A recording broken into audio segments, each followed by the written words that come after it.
We live in a world that, in the tail end of the pandemic, seems to have gone crazy. We had been fighting COVID, it seems, for an eternity now, and suddenly we are fighting each other, viciously, ruthlessly unleashing all the pent up frustration and energy of the past 2 years on each other. And the pandemic is still not finished with us yet. But it does not stop at that. We are being asked to choose sides. Nations are being prodded, even coerced, to pick a side in the old game of either you're with us or against us. Even a month back, many people confused Ukraine with the planet Uranus, and where it was exactly situated was known only to the most geographically enlightened. And now, in a matter of weeks, this country, which we now know produces sunflower oil and wheat and the large Antonov aircraft, could be the trigger point for a third world war. So, has the world gone mad, or is there a method in the madness?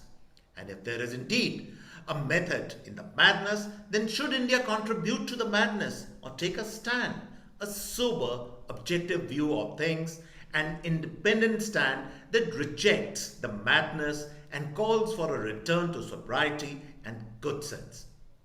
That is the challenge before us and the issue for debate in this episode of the CAA Show. CAA, as all of you know, is Conversations and Analysis, and my name is Juggi Bhasin. The CAA Show is for thinking folks, and we invite you to join it by pressing the subscription button on your screen. Subscription is, of course, completely free. Before we talk of the challenge confronting us, let me summarize the dimensions of the problem. There is something called the imagery of war, and it is not pleasant. Any right thinking person, any human being who is reasonable and with empathy, cannot but be horrified that apartment blocks have been blown off, pregnant women and children have been killed in the shelling, old, arthritic senior citizens have hobbled and crawled across broken bridges to escape their own city ravaged by missiles and bombs. That is the brutality of war, and Russia must accept blame here. Having said that, then there is also the hypocrisy of war. To understand that, type the name Aleppo in a YouTube search, and you will see videos after videos of a city 10 times more ravaged and devastated than a Mariupol or a Kharkiv or a Kiev. For 4 years, Aleppo, from 2012 to 2016, was besieged and bombed and violence unleashed on it by different countries. No one during those 4 years called for international sanctions and boycott of the warring parties. The city continued to be destroyed, flattened, its citizens killed. So then what does it mean then, especially when we juxtapose the Ukrainian conflict with Aleppo? Is a European life more precious than an Arab one? Are there two standards for different nationalities? Does a human being in one part of the world have more value than in another part of the world? These are not only troubling questions of the present conflict. Despite the advent of the pandemic, the Asian economies, including India, had been making great strides economically. This was Asia's moment, their century.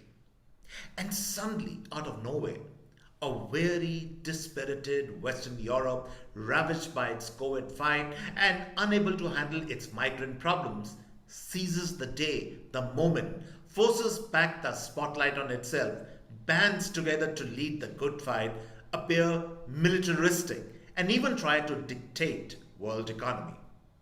And not only that, aided and abetted by the Western media, it issues a roll call of countries who are with them or against them. Case in point, look at our time-tested friend, France. On more than one occasion, to politely use the expression, they strongly urge India to condemn Russia in the United Nations.